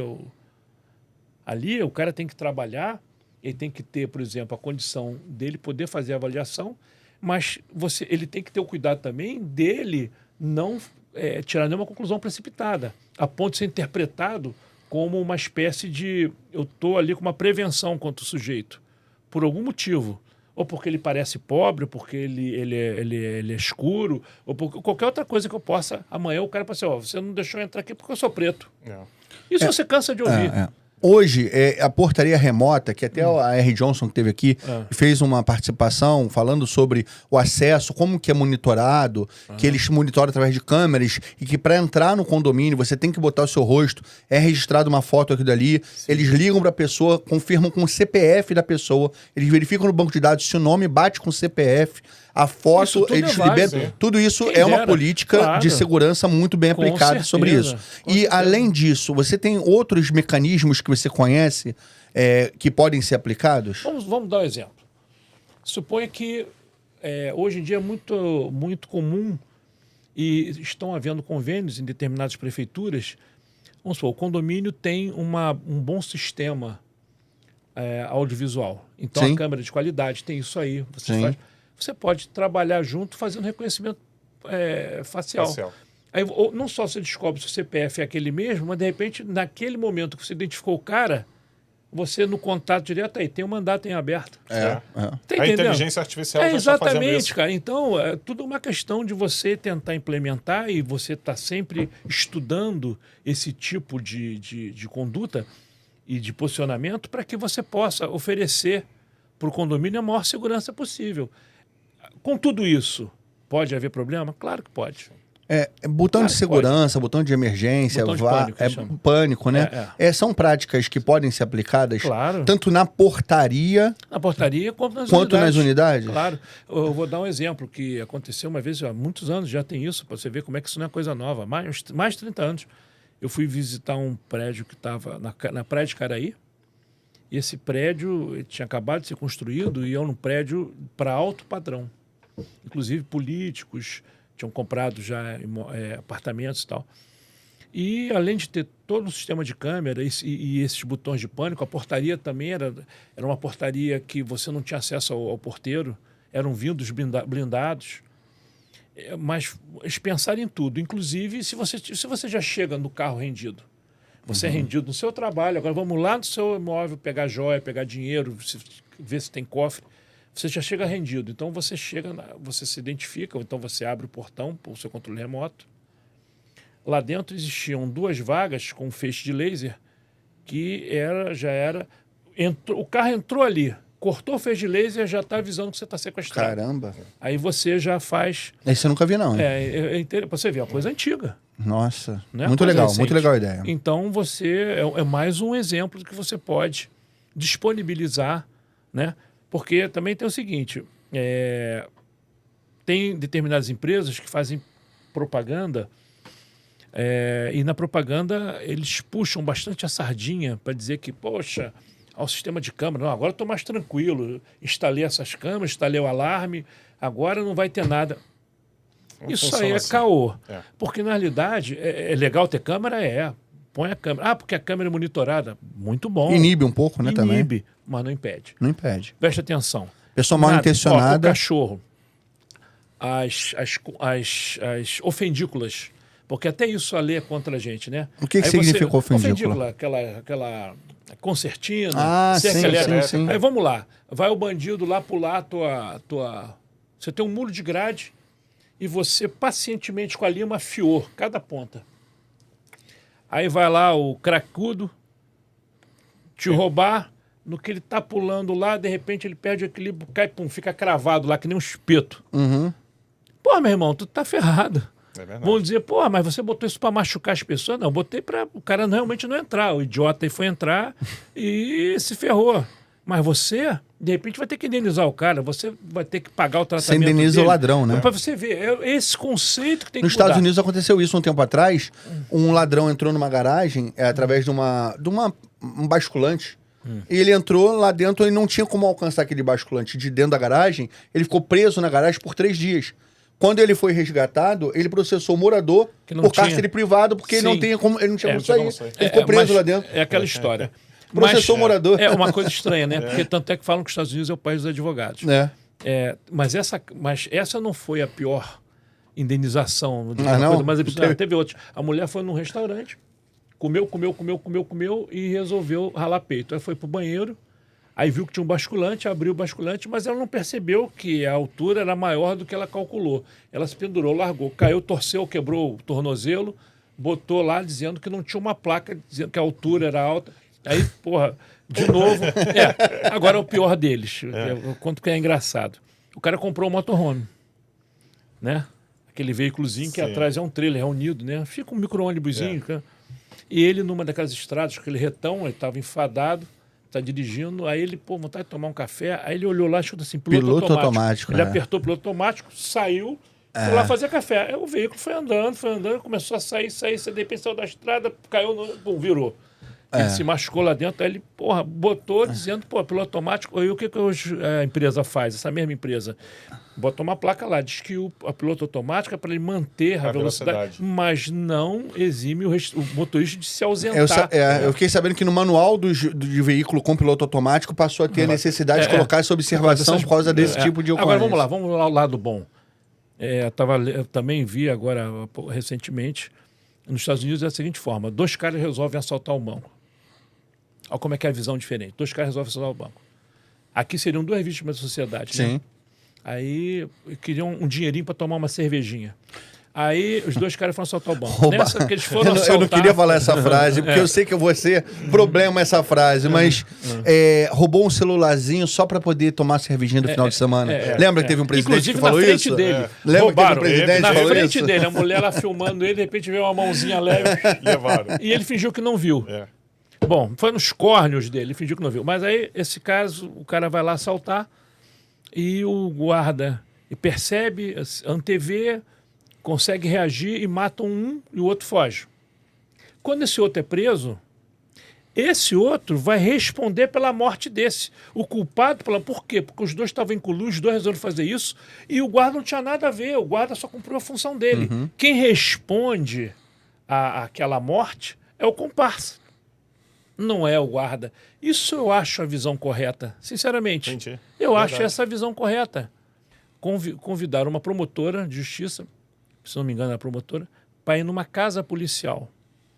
E um monte de polícia sentado, né? A situação para vocês agora está difícil, porque com essa questão aí das mudanças das leis, agora vocês só podem reagir se vocês forem alvejados. Vocês só podem reagir se for alvejado. Se vocês não forem alvejados, você não pode reagir. E qual é o problema que eu vi ali? Que não teve um policial que, ao ouvir essa barbaridade, tivesse falado assim: a senhora me desculpa, doutora, eu sinceramente não sei de onde é que a senhora tirou esse conceito, mas a senhora vir numa casa policial, onde nós estamos acostumados a reagir à injusta agressão com arma de fogo, a senhora veio dizer que a gente só pode reagir quando a gente for alvejado, a senhora tem que ter muita coragem. Porque a pessoa falar uma merda dessa aqui, como é que eu vou esperar se atingir? Então, se eu for alvejado, se o tiro for fatal, eu vou esperar o cara puxar uma arma, apontar para mim e apertar o gatilho e me acertar para eu poder reagir contra ele? A gente falou o tempo todo aqui, desculpa estar interrompendo, mas a gente falou o tempo todo sobre arma de fogo. Só que não existe só arma de fogo como uma arma. Existe arma branca. Sim. E qual é a política, ou se existe política, ou se existe boa prática para esse tipo de armamento dentro de condomínio? Porque, por exemplo, a gente está falando que a pessoa pode estar entrando armada com uma arma de fogo. Sim. Mas às vezes a pessoa está com uma faca, às vezes está com um canivete, você notou aquilo dali e notou uma certa intenção, uma má intenção da pessoa. Se você notou que a pessoa pode estar com má intenção, você não deixa entrar. Tá. Agora, mas também não pode pedir a posse daquele objeto e deixar guardado mesmo sendo uma faca. É um utilitário, por exemplo. Vou te mostrar. Eu ando com um utilitário. O nome disso aqui é um canivete utilitário. Então, não há problema nenhum você dizer que isso aqui, a arma branca, isso é uma tremenda conversa. Mas agora, arma branca? É considerado pela polícia? Tem esse termo. Mas você não pode ser pego na rua isso com não ele. A princípio não é uma arma. Sim. É um utilitário que eu estou transformando numa arma. Sim. Né? A mesma coisa, você aqui está no bolso de alguém, você está aqui. Aí vamos supor, na rua, alguém vai passar, você está te olhando firmemente, mete a mão num negócio desse e faz isso aqui. Qual é a sua reação? Vou me assustar. Não, corre, amigo. Não, eu vou me assustar. Corre pra cacete, porque isso aqui, muitas vezes, é pior do que uma arma de fogo. Sim. Tanto é que há um protocolo de você lidar com gente armada com faca. Fernando, deixa a porta aberta da próxima vez que ele botar essa faca aqui. Deixa essa porta aberta, por favor, hein? Qual é o protocolo? É você manter a distância mínima de 10 a 12 metros. Tá. Por quê? Porque a uma distância menor do que essa, você pode estar com uma arma de fogo. Sim. E o seu oponente está com um negócio desse. Se ele partir para cima de você com isso, você vai dar 1, 2, às vezes 3 tiros no cara e ele vai te furar com isso aqui. Entendi. Então, na verdade... Então, mas aí esse entra tipo de coisa- uma dúvida, assim, agora uma curiosidade própria, né? O senhor, eu sei que é habilitado, até porque o senhor é comissário de polícia, mas uma pessoa pode trafegar com um canivete ou uma faca na rua de forma normal também? Pode trafegar? Você está com um canivete, pode ser desse tamanho, pode ser um pouco menor, um pouco maior. Que diferença faz se o seu ânimos não é machucar ninguém? Sim. Quando você senta num carro para dirigir, a princípio você quer se deslocar de um lugar para o outro. Ou você quer deslocar com alguma coisa ou com alguém de um lugar para o outro. Aquilo ali está para te servir. Você não entra no carro intencionalmente para matar alguém. Você pode até fazer isso. Aquele carro pode ser o transporte para te levar para atirar em alguém, como foi o caso com a Marielle. Aquele carro pode ser usado para você mirar e atropelar alguém porque você quer. Mas a princípio não feito. Então vamos proibir carro. Quer ver? Não teve aquela brincadeira? Agora vamos proibir cadeira, porque o Datena deu cadeirada no Marçal. Então não pode ter cadeira. Se você parar para pensar, cara... É muita coisa. Se você começar a divagar pensamentos idiotas, você vai se tornando idiota a ponto de você entender que aquilo ali aquilo tem uma lógica no assalto. Afinal de contas, o cara que nunca teve nada, tá vendo um tênis de marca, quer ter, vai trabalhar para ter esse tênis, ô vagabundo. Porra, tá entendendo? No meu caso, vai trabalhar para comprar o meu carro, né? Vai trabalhar para comprar carro. Mas aí já é outra ótica, né? Eu acho que você tem que ter noção de onde você está, determinadas coisas você pode ser considerado ostentação, ou está no interesse de outra pessoa. Olha, no momento, nós temos um quadro chamado Cota Extra, que eu vou fazer 3 perguntas rápidas e vão exigir 3 respostas rápidas suas. É quase nosso momento final. E eu não vou ler nenhuma pergunta, eu vou tentar fazer de cabeça 3 perguntas rápidas, Tá. porque tem que ser assim, bate e pronto. Pode ser até monossilábico se quiser. Embora monossilábico, eu acho que vai me atrapalhar, que eu ainda não me elaborei a pergunta. E outra coisa, não é minha especialidade resposta rápida. Mas tudo bem. Olha, eu nem notei isso, sabia? Mas vamos lá, olha só. Eu vou fazer perguntas que a gente até tocou nesse assunto, tá? Arma de fogo dentro de assembleia é ou não é um crime? Depende. Se o cara realmente não tem habilitação para isso, ele está portando arma em local não próprio. E se ele tiver, ele... Se ele tiver e não tiver ostensiva, não tem problema nenhum. Ele não pode... Aí, se tiver ostensiva, não é o crime da arma, é o crime de estar querendo, na verdade, intimidar. Coagir, intimidação, né? coagir, exatamente. Tá. Nesse caso, quais são as atitudes que a pessoa pode tomar? Filmar, como eu disse, né, antes de você começar a falar, você deixa ele atuar um pouco, deixa ele produzir provas contra ele mesmo, e depois você vai e entra e fala assim, olha só, se você persistir em continuar aqui, eu já filmei vocês e está claro que a sua intenção aqui é intimidação e daqui eu vou para a polícia. Antes de solicitar, um antes de filmar e fazer qualquer coisa como essa, qual é o procedimento que o síndico pode tomar? É solicitar que ele tire aquela arma do recinto ou que ele se afaste do recinto enquanto ele estiver armado? Ou você não pode obrigar ele ou solicitar que ele saia? Ele pode fazer solicitação já sendo filmado, melhor ainda. Porque ele percebeu, assim, meu amigo, o senhor é policial ou o seu porte é um porte funcional? Não. Então, por gentileza, volta para sua unidade e deixa a sua arma lá, que a gente percebeu que o senhor está com arma e aqui a gente não quer ninguém armado. Quais são as pessoas... Já falei 3, mas eu vou fazer mais uma. Quais são os tipos de pessoas que eles podem andar armado, tanto dentro de condomínio quanto na rua? Policial, pessoas Todo mundo treinadas... tem porte funcional. Não, pessoas treinadas não. O cara que tem o porte é treinado, mas o porte dele é porte de arma para defesa. Então ele não pode entrar, por exemplo, em local público com isso. Então a pessoa que tem a porte de arma, ele não pode entrar em local público. Não. Por exemplo, se ele não pode ir à discoteca... Lembra que tinha uma discussão? Porque o cara que tem porte de arma, ele pode fazer... Depende. Se no local tem livro próprio e cautela de arma, ele pode acautelar. Então, calma aí. Vamos falar de um condomínio comercial, já que a gente fala em condomínio. Condomínio comercial é um ambiente público. Tá lá. Então, o condomínio comercial, você acha... Tem o síndico ou quem está administrando o condomínio tem que querer isso. Porque aquela história não é uma obrigação. Você pode simplesmente falar o seguinte, ó, aqui não pode entrar armado. E o cara vai ter que voltar. Entendi. Ou então, eu vou admitir que entre armado, mas nós temos cautela. Num condomínio mas no residencial... dia que tiver cautela, tem que ter a cautela certa. O livro, registrado, delegacia, aquela coisa toda Mas certinho. num condomínio residencial, você não pode proibir o acesso à pessoa. Mas no condomínio comercial, você pode, então. Não, você pode por quê? Porque vai aglomerar gente. Comercial, quando eu vou por exemplo, eu vou num condomínio residencial, eu estou indo visitar alguém, concorda? Sim. Se eu não moro lá, estou indo visitar alguém. Então eu vou andar nas partes comuns até chegar nessa unidade e quando eu for embora, eu vou voltar pelo mesmo caminho e vou embora. Se eu tenho porte de arma normal na rua, eu tenho porte de arma lá dentro. Mas no caso, num condomínio comercial que a pessoa vai entrar para ir numa consulta médica e a pessoa tá armada naquele momento. Mas a mesma coisa, agora que eu entendi, não é uma reunião no condomínio. Não tem problema, pode entrar. Pode. Tem porte. É o uso comum, é o uso, mesmo sendo um uso público. A boate também seria o mesmo Não, mas caso. a boate já é uma concentração de gente. Não, boate não. A boate tem esse problema, porque ali você tem bebida alcoólica, então pode... E é um lugar que normalmente dá problema. Então, a gente aconselha, por exemplo, eu tenho muitos amigos que... não vejo problema nenhum, o policial vai... Eu, por exemplo, o policial evitaria. O certo seria isso. Mas existe lei ou regra? Por que fizeram a lei? Porque muita gente quebra. Então, para não dizer que você está tirando os direitos do cara, naquele espaço você acautela. Acabou. Entendi. Você está ali. Sua arma está onde? Você, quando for embora, você vai passar, vai pegar e vai embora. Entendi. Ali dentro, qual é a sua desculpa? Não, porque eu posso ser assaltado. Não, a boate tem segurança. A boate tem portaria. A boate não está deixando... Se você não entrou, o outro que também vem assaltar também não entra. E por aí vai. Agora, qual é a probabilidade? Você está exposto a bebida alcoólica, está exposto àquela confusão, está ali exposto a, de repente, você olhar para uma mulher e o marido dela não gostar e sair um tumulto. Eu vou te contar um negócio que aconteceu. Há uns anos atrás... Antes de você contar, eu quero falar com o pessoal de casa.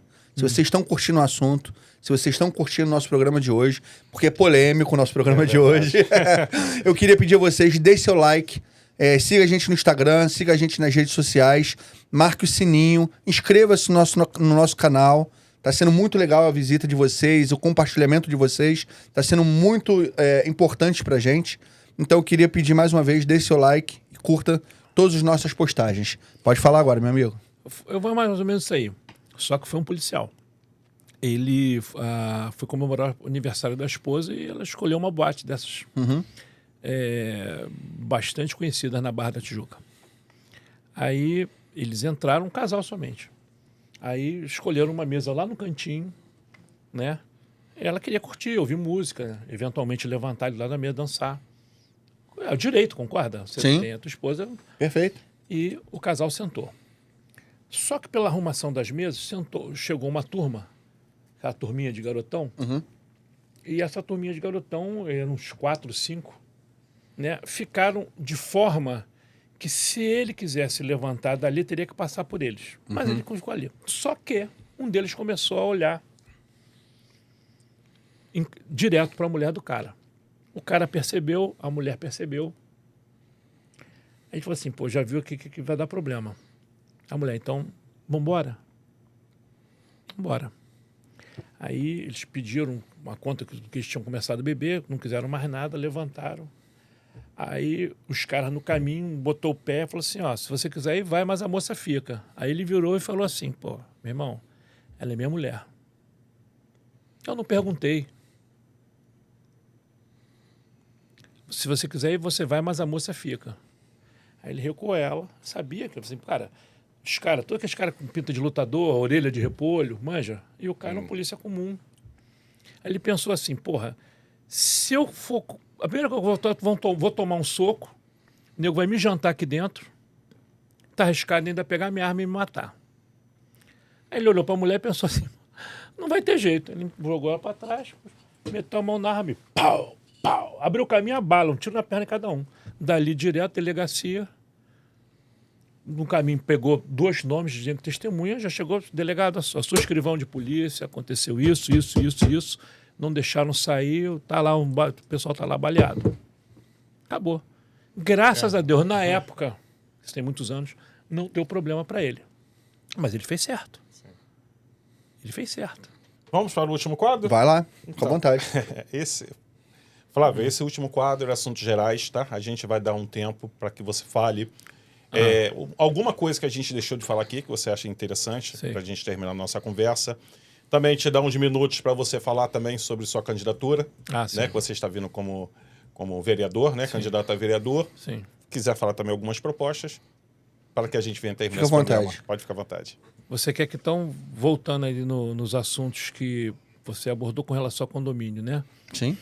O condomínio é uma extensão, porém privada, digamos assim, da rua. É um microcosmos. Quando você se desloca para ir para o seu trabalho, que você precisa de transporte, que você precisa, digamos, interagir com as outras pessoas, no condomínio é a mesma coisa. Sendo que no condomínio, o que acontece? Como vai precisar de uma organização, alguém é escolhido para representar e tomar conta daquele ambiente, que no caso é o síndico. Aqui na cidade do Rio de Janeiro, né? Que é o corre logo do seguinte, né? Sim. É uma cidade. Você escolhe o prefeito. Aí quando você escolhe o mal, acontece o que está acontecendo. Cara que, vai postar vídeo em dia de sol, na praia, dizendo que o Rio de Janeiro é maravilhoso, enquanto isso os traçantes estão comendo solto nas favelas, porrada estancando e a pessoa fingindo que o Rio de Janeiro é maravilhoso, né? Ou seja, não tem menor zelo com isso aqui. É que nem o mau síndico. Sim. O mau síndico, ele simplesmente não se esforça para resolver os problemas, para impor a lei, a ordem. Muitas vezes ele se omite e muitas vezes ele rouba. Olha que coincidência, Sim. né? É o que acontece também com os outros administradores. Verdade. Né? O síndico nada chama do administrador que é microcosmos.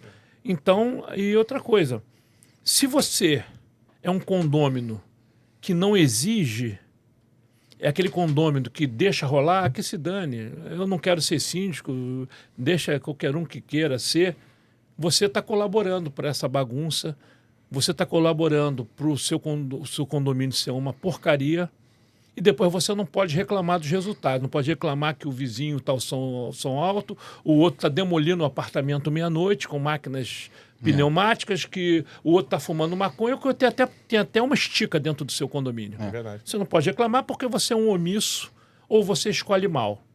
Então, nessa questão de condomínio, eu achei importante aqui nessa conversa.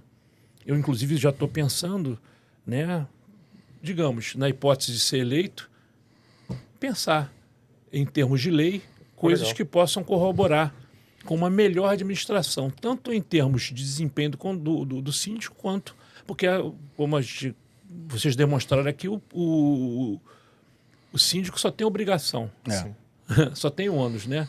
Ou seja, não estou dizendo que ele tem que ter bônus, mas ele tem que ter ali, devido ao cargo dele, digamos, as pessoas têm que respeitar. Sim. Não está satisfeito com o síndico, troca, concorda? Vota de novo, né? E com relação aqui ao ser candidato, eu sou um candidato do lado conservador, né? Então é óbvio que pela defesa que eu vim fazer, eu sou a favor do cidadão de bem armado, né? Então eu sou um candidato considerado aí por quem é oponente de direita, né? Eu não tenho vergonha nenhuma, eu sou pelo certo. Tá certo? Então, eu sou a favor da família, da liberdade, das pautas conservadoras, ou seja, nada de escola que forme militantes, nada de você fazer uma criança ser obrigada a discutir gênero, eternidade, coisas desse tipo, entendeu? Então, eu realmente, as minhas pautas são essas, é tentar ser um fiscal do prefeito. Quando ele é um mau prefeito, ele contra as coisas que ele está fazendo, não corroborar, porque, infelizmente, o prefeito mexe na vida da cidade de forma muito grande e profunda. Verdade. Então, se você não tiver ali, é que nem o mau síndico, se não tiver o condomínio ali, o síndico não pode fazer isso, não pode fazer aquilo, esse é o trabalho do conselho, né? Exatamente. O que é o vereador? É o conselho. É o conselho da cidade. Então, quando o cara é bom, você apoia. Não, você fez um trabalho bonito, vamos tentar fazer esse outro e tal. Sim. Quando você está fazendo merda, você vai chegar e vai fazer o contrário. Exatamente. Entendeu? Ainda bem que o motivo pelo qual você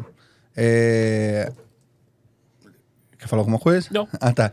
Ainda bem que o motivo pelo qual você apontou pro Marcelo e falou que teve uma ideia, não foi a ideia de transformar ele no seu assessor. Que eu achei que eu fosse perder meu amigo. Você apontou pro Marcelo, eu tive uma ideia. Aí eu achei que você ia falar assim, ó, Marcelo vai ser meu assessor. Eu fiquei até preocupado com isso na hora. Achei que você perder um amigo aqui de apresentação. A gente já tinha falado sobre isso, né? Eu acho que tem que ter leis que protejam que protege os síndicos, protege as pessoas de bem, né? Que querem trabalhar. Porque, como ele falou, existem os síndicos ruins, existem os síndicos bons. Sim. Às vezes, por causa dos ruins, os bons acabam pagando. Entendi. Mas isso acontece em tudo quanto é lugar. Para e pensa. A gente não pode inventar a roda. Sim. A questão é a seguinte, a gente tem que tentar puxar, digamos assim, ó, se a ideia é fazer a coisa certa, Sim. a gente tem que tentar se cercar da melhor forma possível das pessoas que têm esse interesse. Quer ver? Você não vai pregar no deserto. Sim. Imagina. Eu acho que assim, segurança pública é um assunto que é muito discutido e ele precisa ter vários pontos de vista. E eu acredito que o seu ponto de vista é um ponto de vista que eu pactuo muito com essa ideia, com a ideologia que você tem, mas eu vou fazer questão até de trazer um outro ponto de vista que a gente possa entender como que é a dinâmica disso, diversos pontos de vista sobre esse mesmo assunto. Porque da mesma forma que o seu ponto de vista, como o senhor acabou de falar agora, é um ponto de vista de direita, é importante que a gente tenha que escutar o ponto de vista de centro, de esquerda, para tentar entender ali qual é a dinâmica e o que funciona e o que não funciona. Porque eu gostaria muito de ver a sua ideologia aplicada. Sim. Porque eu acredito que é uma ideologia que vai trazer mais segurança. Repara só. Mas é importante que a gente escute. Então eu quero explicar aqui com isso, até pro pessoal de casa, que o nosso canal ele tem essa vertente de escutar diferentes pontos de opinião, de vista, de eu aceito semióticas. E conversar com qualquer espectro de pensamento político, né? Eu só me reservo o direito de não, digamos assim, participar quando eu acho que eu não devo. Vou dar um exemplo. Eu estou vindo candidato a vereador, o meu partido é o Democracia Cristã, tá? Então, o que você imagina? Democracia Cristã, partido conservador, né? Os cristãos e tal. Então, o que acontece? A gente teve uma reunião no partido onde seria explicado nossos procedimentos em termos, né, os advogados iam explicar o que a gente pode, o que não pode fazer na pré-campanha, na campanha, né? E eu fui lá e estou lá sentado, ouvindo. De repente, fala assim, vamos levantar que o nosso prefeito... Eu sabia que não tinha candidato a prefeito, porque o nosso prefeito... Eu cá comigo, poxa, será que o Ramagem está vindo? Né? Porque como a gente está apoiando o pessoal conservador, de repente, quem me entra na sala? Eduardo Paes. Para começar, eu já achei estranho que estava o tal do Pedro Paulo. Porque o nosso grupo político está há 28 anos no poder, que não sei o quê. Eu já não estava gostando. Eu falei, na época, para a Ruth, falei, poxa, diabo é isso? Não estou entendendo. Os cara, quando o Eduardo Paes me chegou, essa distância que nós estamos aqui, ele sentou, porque só tinha lugar na frente, tinha a mesinha onde estava o advogado falando, ele sentou do lado do advogado. Na nossa cara. Eu falei, pô, não vai dar para ficar aqui. Eu olhei aquilo e falei, cara, eu tô me sentindo traído. Tô me sentindo traído, né? Cara, eu não quero nem ouvir que proposta ele tem a fazer. Eu vou me levantar. Nós nos levantamos e saímos. Assim como num grupo de umas 60 pessoas, nós saíram mais uns 4 ou 5. Eu sou um cara que eu já tenho minha profissão.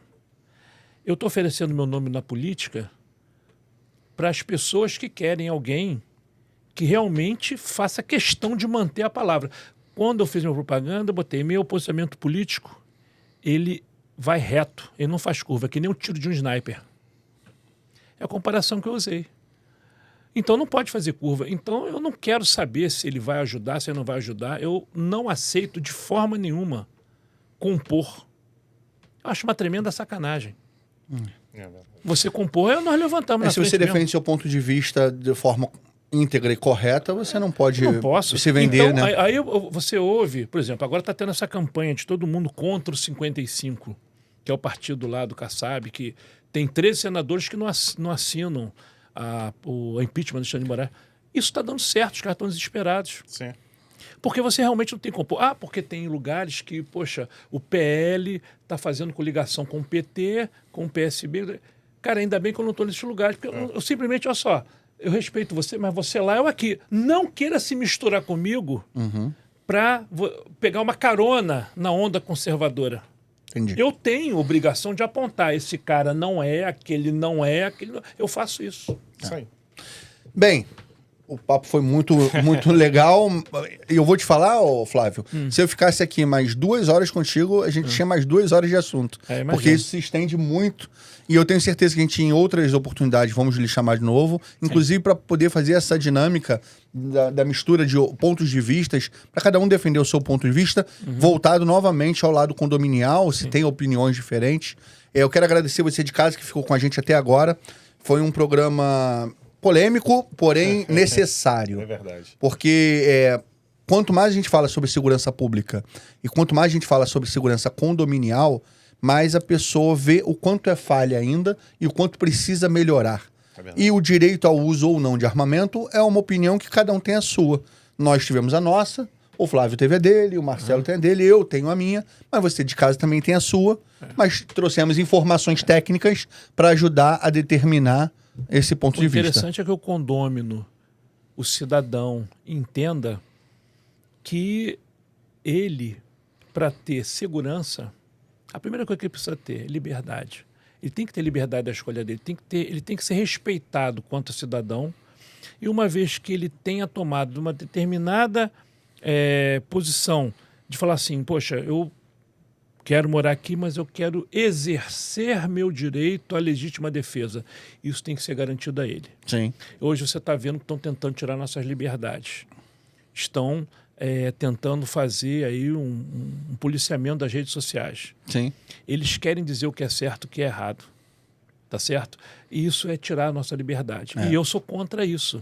Então, eu sou tão contra isso que sou a favor de qualquer cidadão de bem, uma vez habilitado. Sim, muito importante. Porque o que acontece? Para poder marretar, para poder fazer uma contraposição a essa ideia, o que normalmente a esquerda fala? Não, distribui arma para todo mundo, eles querem ver isso, é o circo pegar fogo.